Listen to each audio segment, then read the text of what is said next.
Laundering services. The story begins with the need for public schools and a national post office during the time of settlements spreading across an unknown and hostile land. To encourage employment in these low-paying, dangerous fields, the government teased with the promise of a pension after just 20 years of work. The government never expected to make good on that promise because the average life expectancy for these jobs was 10 years. Now workers can double dip. The pension is just incentive. Unionization is the candy. It is sold to the workers as protection from their employer, granting them good working conditions and securing their pensions. This lays the foundation for the village. Two very important services under one umbrella inheriting a big pool of money.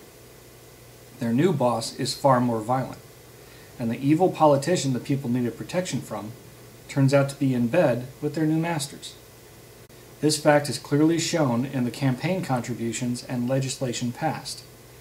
Public money is injected into the system to prop up the public schools and hold down the private schools.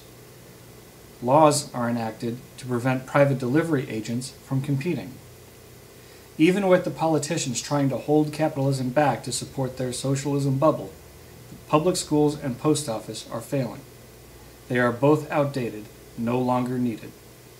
Selling them off, buildings, equipment, routes, land, and allowing the private sector to move in would yield trillions of dollars to pull America out of bankruptcy.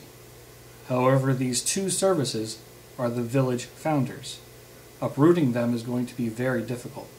The politicians, acting as the villains, work with the union candy to push the workers of these basic services into slavery in the village.